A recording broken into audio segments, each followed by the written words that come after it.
Hello friends, good morning. Welcome to one day exam target. आप सभी का स्वागत है आपके अपने चैनल वनडे एग्जाम टारगेट पर। फ्रेंड्स, आप सभी की मॉर्निंग 6 बजे वाली करंट अफेयर की क्लास स्टार्ट हो चुकी है, तो आप लोग आइए क्लास को ज्वाइन कीजिए। बहुत ही इंपॉर्टेंट क्वेश्चन का कलेक्शन आपको इस वीडियो में देखने को मिलेगा, तो शुरू से लास्ट तक वीडियो के साथ बने रहिएगा। और आपको बता दें, आपकी दोपहर में 3 बजे NCERT GS की क्लास चलती है, तो आप लोग उस क्लास में भी ज़रूर आइएगा। और आप सभी से एक ही रिक्वेस्ट है कि आप लोग कम से कम वीडियो को ज़्यादा नहीं, बस एक लोग में ज़रूर शेयर कीजिए। बस एक जन में आप शेयर कीजिए तो भी मुझे खुशी होगी। चलिए क्वेश्चन की तरफ आ जाते हैं। क्वेश्चन है, हाल ही में लेजेंडरी कवि और ज्ञानपीठ साहित्यकार महाकवि अक्कितम अच्युतन नंबूदरी का निधन हो गया। ये किस भाषा से संबंधित है? ये किस भाषा में अपनी रचनाएं लिखते थे? ऑप्शन यहाँ पर हमारा सही हो जाता है ऑप्शन सी, ये मलयालम कवि थे, ये मलयालम में लिखते थे। महाकवि अक्कितम अच्युतन नंबूदरी, इनका नाम आप लोगों ने सुना होगा, ये याद करिए कहाँ सुना था आपने। चलिए, बहुत ही इंपॉर्टेंट क्वेश्चन इनसे रिलेटेड बनता है। ज्ञानपीठ पुरस्कार इन्हें मिला है, और ज्ञानपीठ पुरस्कार इन्हें कब मिला है ये भी हम आपको बताते हैं, ठीक है। और यहाँ पर आपको बता दें 2017 में इन्हें पद्मश्री से सम्मानित किया गया। इन्होंने कविताओं, नाटकों, निबंधों, लघु कथाओं सहित 46 से अधिक साहित्यिक कृतियों की रचना की है, ठीक है। मलयालम कविता में आधुनिकता का परिचय देते थे, और ये एक तरीके से ये संपादक का काम भी किए हैं। इनके योगदान के लिए 1972 में केरल साहित्य अकादमी पुरस्कार इन्हें दिया गया, ठीक है। इन्हें शॉर्टकट में अक्कितम के नाम से जाना जाता था, ठीक है। और इन्हें ज्ञानपीठ पुरस्कार मिला था, जो कि लिटरेचर के सम्मान के लिए अपने देश का सबसे बड़ा अवार्ड होता है। और ये 66वें ज्ञानपीठ पुरस्कार को पाने वाले व्यक्ति बन गए हैं। लेकिन मलयालम साहित्य में 66वें ज्ञानपीठ पुरस्कार पाने वाले ये व्यक्ति बने थे, ठीक है। और यहाँ पर आप ये भी जानते रहिए, इस अवार्ड में कितने रुपए दिए जाते हैं। इस अवार्ड में 11 लाख रुपए, 11 लाख रुपए और एक सर्टिफिकेट और एक ब्रॉन्ज की जो बाग देवी की मूर्ति दी जाती, प्रतिमा दी जाती है, ठीक है। और आपको बता दें, ये जो अवार्ड है ये शुरू हुआ था 1965 में। इसमें प्राइज मनी कितनी थी? 1 लाख रुपए थी। फिर उससे बढ़ा करके 2005 में 7 लाख रुपए कर दिया गया, और फिर अब ये 11 लाख रुपए है, ठीक है। और आपको बता दें, यहाँ पर जो पहला ज्ञानपीठ पुरस्कार मिला था वो किसे मिला था? ये भी मलयालम के राइटर हैं जी शंकर कुरूप। कब मिला था? 1965 में, ठीक है। और ये अक्कितम अच्युतम ये 55वें ज्ञानपीठ पुरस्कार को पाने वाले मलयालम कवि थे। अगले क्वेश्चन पर आ जाते हैं। नेक्स्ट हमारा क्वेश्चन आप सभी के लिए क्वेश्चन है, हाल ही में किसने कपिला कलाम कार्यक्रम का शुभारंभ किया? ऑप्शन यहाँ पर हमारा बी सही हो जाता है, केंद्रीय शिक्षा मंत्री। तो केंद्रीय शिक्षा मंत्री है रमेश पोखरियाल निशंक। इन्होंने कपिला कार्यक्रम की शुरुआत की। ये कपिला कार्यक्रम किसके लिए शुरू किया गया, ये इंपॉर्टेंट है। तो बौद्धिक संपदा साक्षरता और जागरूकता अभियान के लिए ये कलाम कार्यक्रम के लिए शुरू किया गया अभियान है कपिला। यह दिवस पूर्व राष्ट्रपति डॉक्टर APJ अब्दुल कलाम की 89वीं जयंती के उपलक्ष्य में शुरू किया गया। अभियान के माध्यम से सरकार एक आविष्कार के महत्व के बारे में शैक्षिक कार्यक्रमों के माध्यम से जागरूकता फैलाएगी। जिस तरीके से इन्होंने खोज की, इन्होंने सर्च किया, इन्होंने बनाया, उसी आधार पर, ठीक है, जिससे कि भारत को आत्मनिर्भरता की ओर ले जाया जा सके। इस क्षेत्र में जागरूकता बढ़ाने के लिए मंत्रालय ने 15 से 23 अक्टूबर के सप्ताह को बौद्धिक संपदा साक्षरता सप्ताह के रूप में मनाने का निर्णय लिया है, ठीक है। इतने इंपॉर्टेंट फैक्ट आप जानते रहिए। नेक्स्ट क्वेश्चन पर हम चलेंगे। हमारा अगला क्वेश्चन है, हाल ही में सुप्रीम कोर्ट ने पराली जलाने से रोकने के लिए नए आयोग का गठन किसकी अध्यक्षता में किया? विकल्प यहाँ पर हमारा ए सही हो जाता है, पूर्व जस्टिस मदन बी लोकुर की अध्यक्षता में किया गया। आपको यहाँ पर बता दें, सुप्रीम कोर्ट ने राष्ट्रीय राजधानी और आसपास के क्षेत्र में प्रदूषण के बढ़ते स्तर के बीच पंजाब व हरियाणा और उत्तर प्रदेश राज्यों में पराली जलने से रोकने के लिए सुप्रीम कोर्ट के पूर्व जज जस्टिस मदन बी लोकुर की अध्यक्षता में एक सदस्यीय निगरानी समिति यानी कि वन मैन मॉनिटरिंग कमेटी का गठन किया है। ठीक है, और ये क्या काम करेगी? पराली जलने और अन्य संबंधित मामलों की जांच करेगी, खेतों की निगरानी करेगी, यही सब काम करेगी। तो नई समिति पराली जलने से संबंधित मुद्दों की निगरानी करेगी और उसे रोकने के लिए आवश्यक कदम उठाएगी। ठीक है, इसमें सभी राज्यों के मुख्य सचिव जहाँ जहाँ भी जलाया जा रहा है, हरियाणा हो गया, पंजाब हो गया, उत्तर प्रदेश हो गया, तो इनके सभी जो मुख्य सचिव हैं उसके साथ साथ एनसीसी नेशनल कैडेट कोर और राष्ट्रीय सेवा योजना और भारत स्काउट्स एनएसएस और भारत स्काउट्स की सहायता ली जाएगी। ठीक है, और ये पैनल है 15 दिनों के भीतर शीर्ष अदालत को पराली जलाने पर अपनी रिपोर्ट प्रस्तुत करेगा। आते हैं हम नेक्स्ट क्वेश्चन पर। हमारा अगला क्वेश्चन है, हाल ही में जीएसटी मुआवजे की कमी को पूरा करने के लिए भारत सरकार ने कितने करोड़ रुपए उधार लिए? ऑप्शन यहाँ पर हमारा सही हो जाता है ऑप्शन डी, 1.1 लाख करोड़ रुपए। केंद्र सरकार GST good and services tax वस्तु और सेवा कर मुआवजे की कमी को पूरा करने के लिए स्पेशल विंडो के तहत 1.1 लाख करोड़ रुपए उधार लेगी।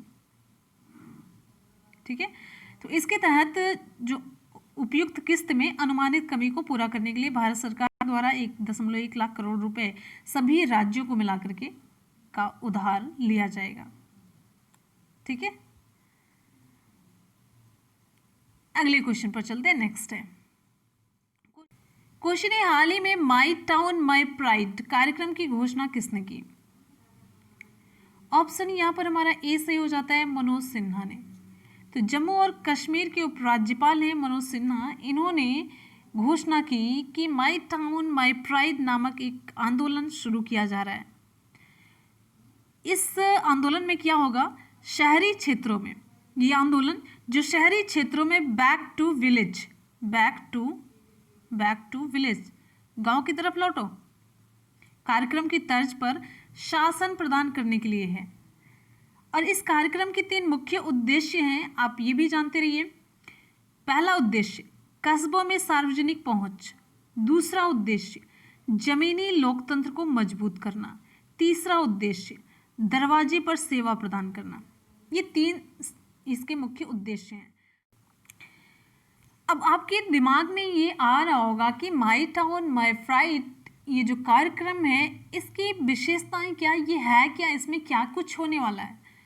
तो आपको बता दें, ये कार्यक्रम ऑन द स्पॉट शिकायत निवारण, कोई शिकायत किया तुरंत उसका निवारण, जनता तक सेवाओं की जल्द डिलीवरी, जो सेवाएं हैं तो जनता तक जल्दी से पहुंचा दी जाएंगी, और जो जनता के केंद्रित यानी कि जनता को जो केंद्रित रख के परियोजना शुरू की गई उसका तेजी से निष्पादन होगा, जल्दी से कंप्लीट कर ली जाएंगी।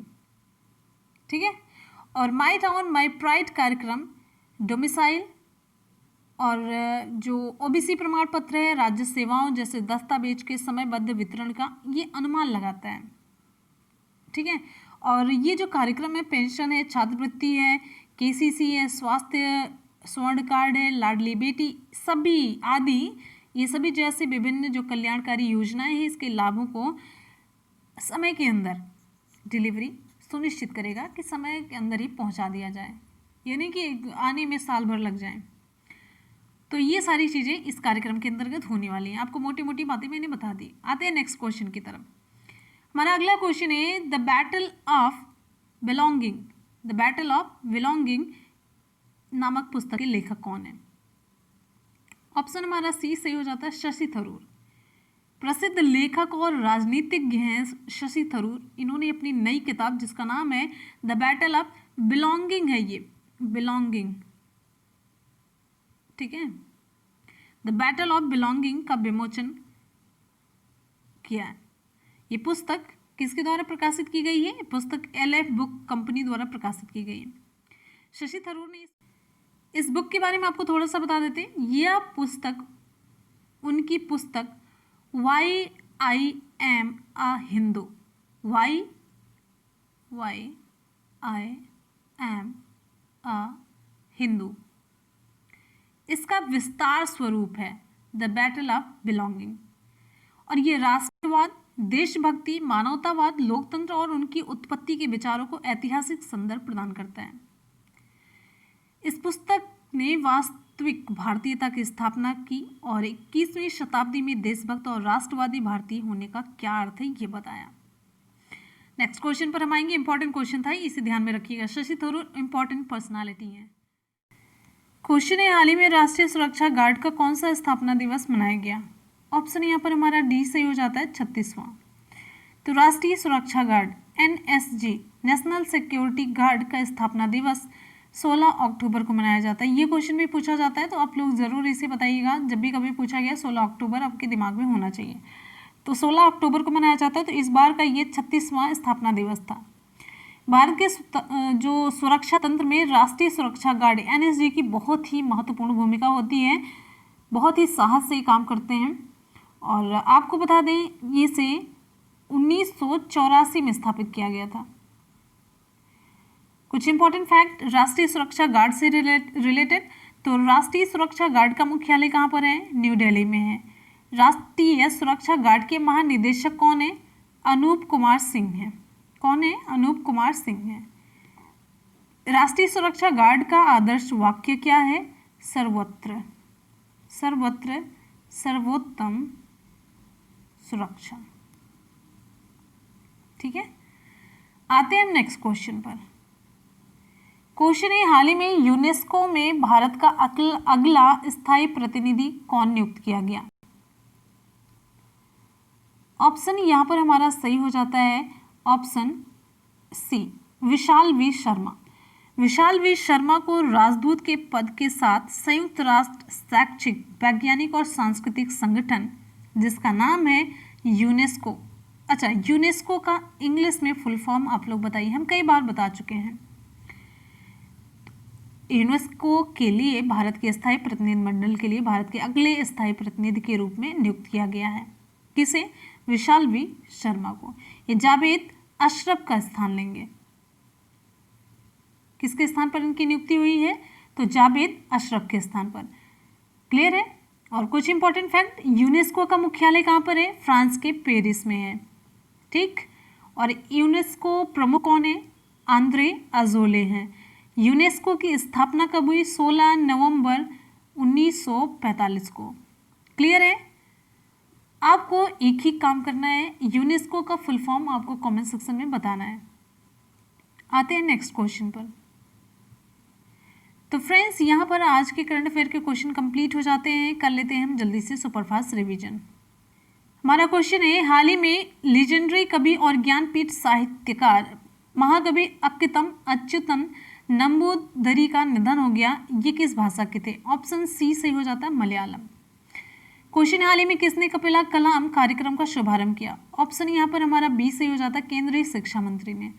नेक्स्ट क्वेश्चन, हाल ही में सुप्रीम कोर्ट ने पराली जलाने से रोकने के लिए नए आयोग का गठन किसकी अध्यक्षता में किया? Important question. ऑप्शन ए सही हो जाता है पूर्व जस्टिस मदन बी लोकुर। एक बार जितने भी स्टूडेंट वीडियो को देख रहे हैं फटाफट से वीडियो को लाइक करेंगे, दोस्तों में लिंक को शेयर करना बिल्कुल भी ना भूलें। अगला हमारा क्वेश्चन है, हाल ही में जीएसटी मुआवजे की कमी को पूरा करने के लिए भारत सरकार ने कितने करोड़ रुपए उधार लिए? ऑप्शन यहाँ पर हमारा डी सही हो जाता है 1.1 लाख करोड़ रुपए, बहुत होता है। क्वेश्चन, हाल ही में माई टाउन माई प्राइड कार्यक्रम की घोषणा किसने की? ऑप्शन हमारा ए सही हो जाता है मनोज सिन्हा, जम्मू और कश्मीर के उपराज्यपाल। क्वेश्चन है, द बैटल ऑफ बिलोंगिंग नामक पुस्तक के लेखक? ऑप्शन सी सही होता है शशि थरूर। हमारा नेक्स्ट क्वेश्चन है, हाल ही में राष्ट्रीय सुरक्षा गार्ड का कौन सा स्थापना दिवस मनाया गया? ऑप्शन डी सही हो जाता है 36वां स्थापना दिवस। क्वेश्चन है, हाल ही में यूनेस्को में भारत का अगला स्थायी प्रतिनिधि कौन नियुक्त किया गया? ऑप्शन सही हो जाता है सी विशाल वी शर्मा।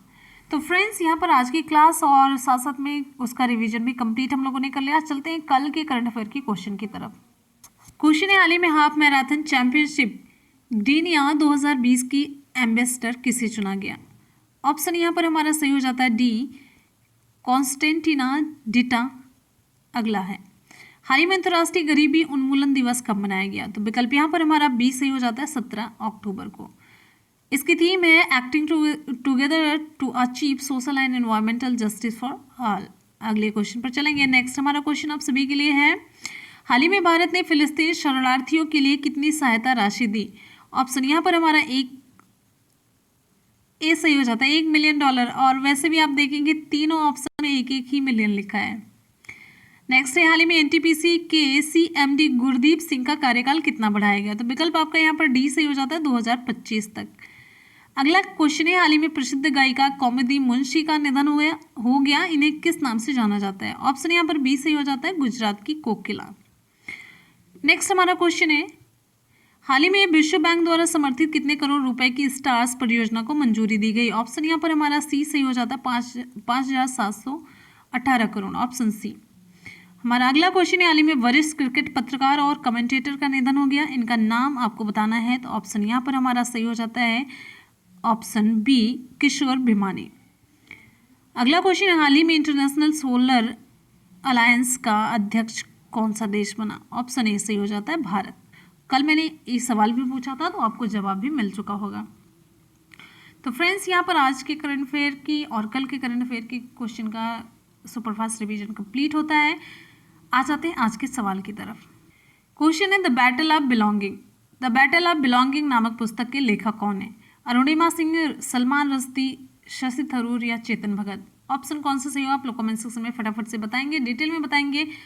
और फ्रेंड्स, जाते जाते वीडियो को लाइक और दोस्तों में शेयर करना बिल्कुल भी ना भूलें। इसी के साथ क्लास को हम करते हैं कंप्लीट। आप पढ़ते रहिए, मेहनत करते रहिए, सफलता जरूर मिलेगी। मिलेंगे फिर नेक्स्ट वीडियो में, तब तक ले goodbye and take care. Thank you so much, love you all, bye bye and take care. जय हिंद।